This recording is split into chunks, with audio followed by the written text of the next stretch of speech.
Father Angelo Lanfranchi will speak. He's the General Secretary and Archivist of the Order, together with Dr. Axel, who manages the archive website of the Order. If you allow me, Dr. Axel was also a student at our Gregorian University. He did a license in history and then went off to be an archaeologist somewhere else. These are details.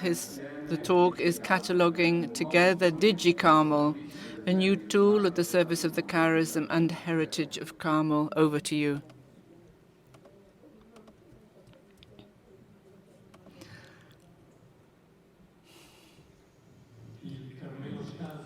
Descalz Carmel, as our Spanish tradition says, the order of Descalz Carmelites, like many other religious orders, is facing the challenge of preserving its and sharing its history as an essential element of faithfulness to its charism. This history is made concrete in the life of the Carmelites, in the institutions, and in many apostolic, cultural, and artistic expressions. Faced with this challenge, the order began to structure an online database called Digicarmel, designed to manage information in a broad sense, the current and historical information of the whole order. We will now present in the first part the database in a general way, and in the second part we'll proceed with a practical demonstration of how it works and its different potential.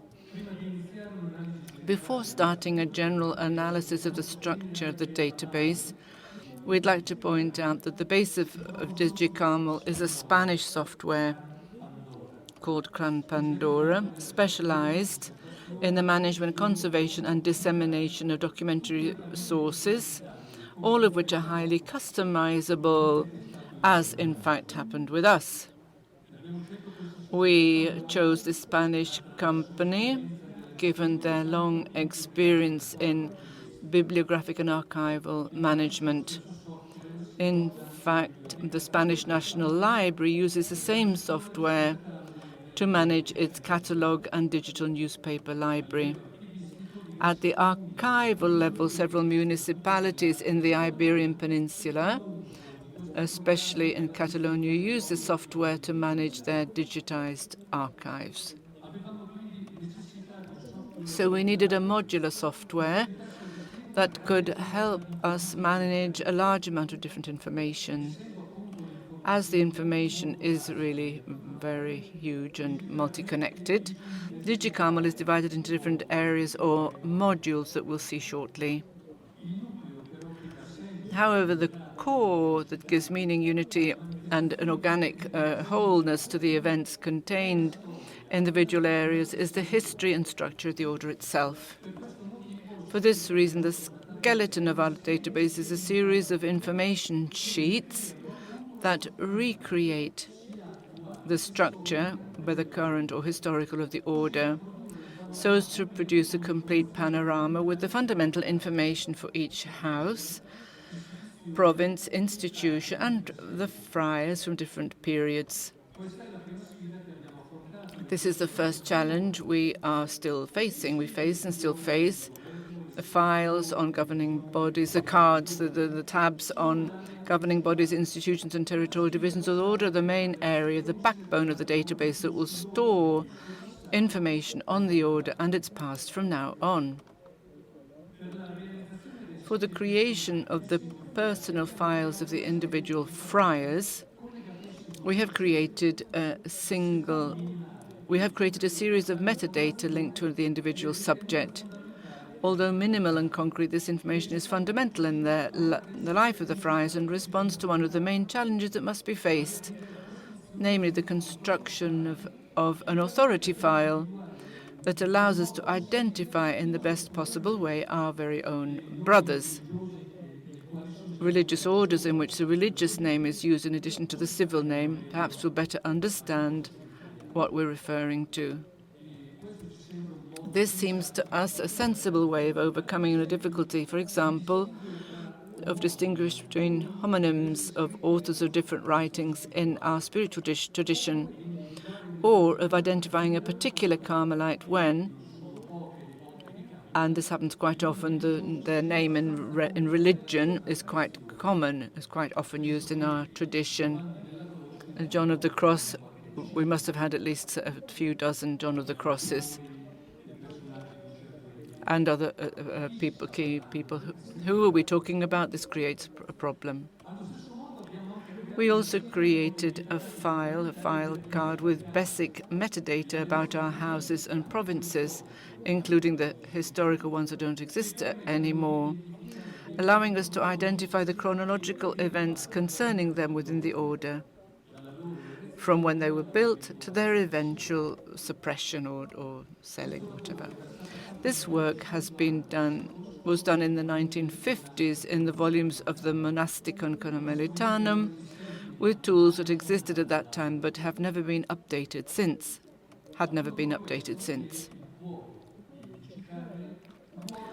The other areas of Digicarmel revolve around this heart, those relating to the cataloguing of a broad spectrum of heritage, from archives to bibliographical material, ancient and modern, as well as the historical and artistic heritage of the Carmelite houses and churches of the world.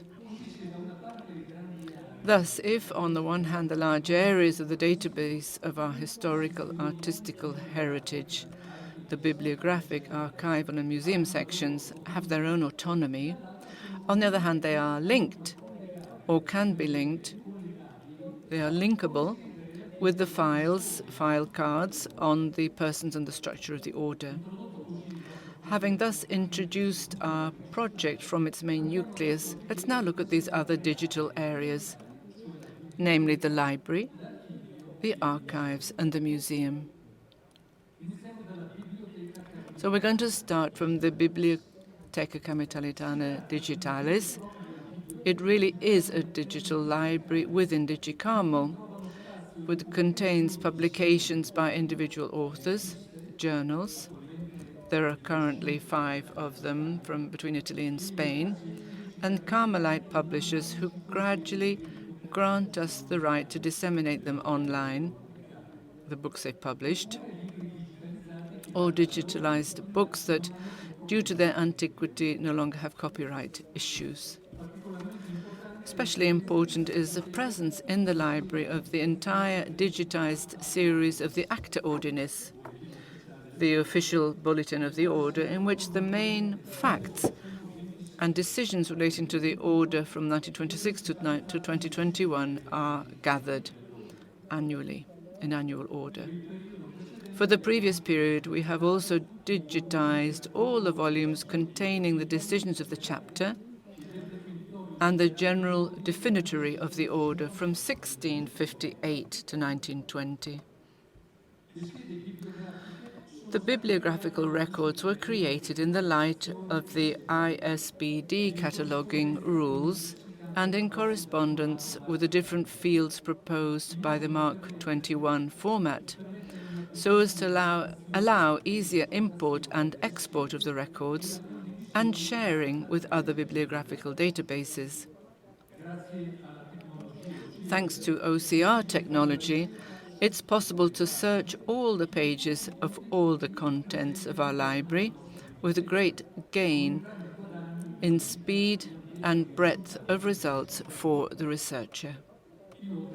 Furthermore, thanks to the link between the library and the rest of Digicarmel, it's possible to link the records of any Carmelite person or organization with any bibliographic material linked to them. Then there is the Archivum Carmelitatum Digitalis, the ACD. In this area of our database, not only the general archive, but each Carmelite archive will have a dedicated space for the inclusion of any digitized archival material. We, ourselves, will give the necessary training to the managers of each archive in the use of Digicarmel, creating and access for them through which they can only edit their own archive. Similar training will be given to those working with all the other areas of our database. For our archival records following the ISAD and ISAAR standards, we have created a series of minimum and compulsory fields and others that are optional for those who wish to make more detailed description. Having given priority to the replication of the order structure and the digital library, the archival area, and in future the photographic section, is still taking its first steps. But the system is certainly ready to start work. In fact, we have just started a project to digitize part of our large collection of missions, which starts from the start of the 18th century or 17th century. It will be available to researchers. Similarly, we have started to collaborate with other archives of the order, such as the one in Catalonia. Then we have the Digital Carmelite Museum, which we hope to be able to collaborate with the Universal Carmelite Museum. The aim of this section, which is the last one in our development plan, is to host a virtual and broad-based museum that can catalogue and photographically record the works of art or objects of spiritual, artistic and historical value preserved not only in our general archives but also all over the world in the different archives, churches or houses of the order. Faced with the considerable difficulties of opening and managing a physical museum, the solution of a high-quality virtual museum can be an incentive to know, preserve, and study in a scientific way, and enhance and share this treasure with the whole world with a limited and manageable economic investment. For the time being, we have only implemented a basic inventory card or information card, in the light of the ICCD regulations, also bearing in mind the work being done continuously between the B-Web portal for ecclesiastical assets. Each file will be linked to one or more high-quality photos of the object described. At a later stage, we hope to be able to apply other technologies, such as 3D filming, and the display and sharing of images according to the FFF standard. The latter also applies to the library and digital archive. Moreover, collaboration with many other libraries and archives of the order is certainly also a very important opportunity to share good practices in cataloguing and preserving the material just described. Now I'll hand over to Axel, who is a coordinator and a manager, central coordinator and manager of the project, who will lead us into the more operative, practical part.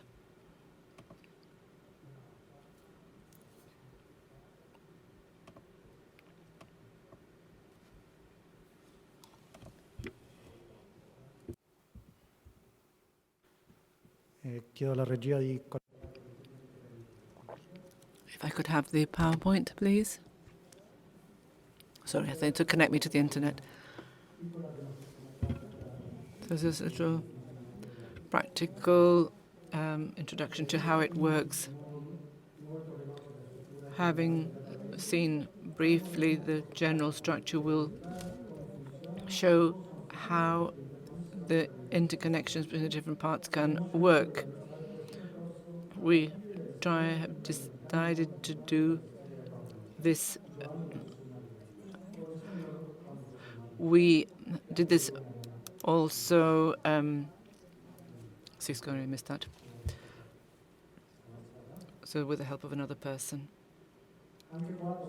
Here too, we can see different filters that enable people to undertake research. We will do a simpler one, just starting from the name without doing anything with the other filters. the result of this first research, you can understand the importance to have an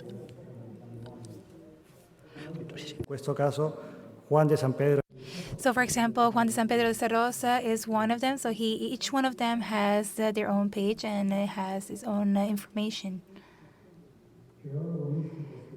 So he's a mystical, a theologian. He was also superior of the order at the moment the beatification cause is undergoing, and his heroic virtues have been confirmed. As you can see, that each person has his own structure. So on the right you have the names of the person, and then you have notes space, and then you have another space for other kinds of notes that you can introduce. So you have this kind of organization.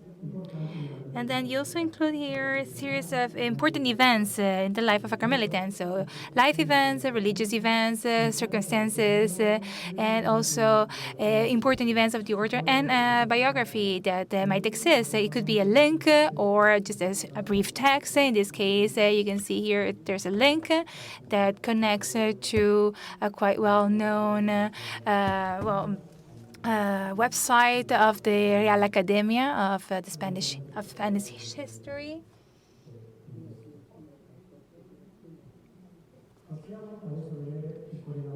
So now we look at the connections that might exist between this one and others. L'archivio e il museo. Infatti, ogni volta che un So, for example, when a new content or a new information is added, it could be a picture, a manuscript. The person that is cataloging can introduce this content with the space dedicated to every person that exists in the database. So you have a connection with the structures of the order. So in the personal tabs, you have, for example, in which house the person lived or passed away. In our case, for example, we know that he passed in Montecompatri, that's a town in Italy. So this allows us to look into the house, so we can actually connect to the name of the house. We connect to that, we link it, we click on it, and the new page opens with information of the house where he was living. And if the source is actually a publication or a manuscript that is present in the archive, in the digital archive, then I also can add a link, such as I did right now, not only to the volume in general, but also to the page, specific page where we took the information from, which often happens because you might find sometimes information on a Carmelitan or a brother that it has never been mentioned or that has never been, where you don't know the biography, you don't know where it was taken from. Well, it's good that we have that. So that's what we're trying to do. So this opens the monasticum of the Carmelitan life, the digital version, and I see here the page where we took the information that I am referring here.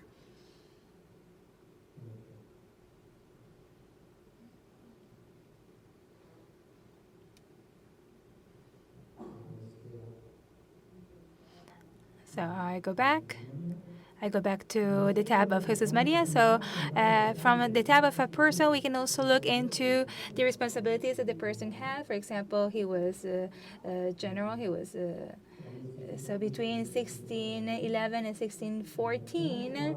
And also here we can see the source of that information, as well as a list of all the Carmelitans that actually had the same role that had already been cataloged within our database, that had the same assignment. So here I have the printed version of that list coming from the minutes of the general chapter, but also I have the original manuscript that has been digitalized and that is conserved in the general archive, but then I can also find it here. I can find the digital copy. I can open it up to the page of the 23rd of April, the day in which he was elected, Juan Jose Maria. So as you can see, I can show you here the list of all those who had the same task, and then all those obviously that we have introduced in the database. And you have them in chronological order. You can also choose other orders. Obviously, it can be alphabetical or else. Last but not least, every tab within Digicarmel, persons, houses, and realities can also include a set of links that you have here on the right side. That includes all of the material, the data, images, pictures, or objects that are connected with that person or that reality. So, for example, in this case, we can see the biography of Giovanni of Juan Jesus Maria, or the biography about him. So that could be books or articles that focus on him and his life that were introduced and cataloged within the database of the library and that speak about the person that we are referring here. Obviously, it could also be a volume or a book that is connected with one person or a house or a province or other reality, depending on how it has been introduced in the database. So you might find different tabs that open up that are connected with books that were written about him. You can look into them. You can open them up and zoom in. You can even open the book that has been digitalized and that you can somehow flip through. Eventually, you also have, in this case, for example, different articles from different magazines that have been digitalized that you can look into and that you can read directly from the database.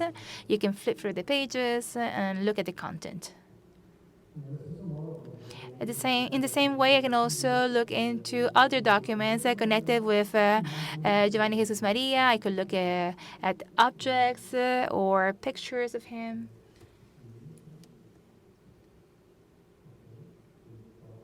Images, actually. And as I have shown before, on the right side, you will have a list of scripts and documents that he wrote or that were written about him, and you can find the originals of the works speaking about Jesus Maria.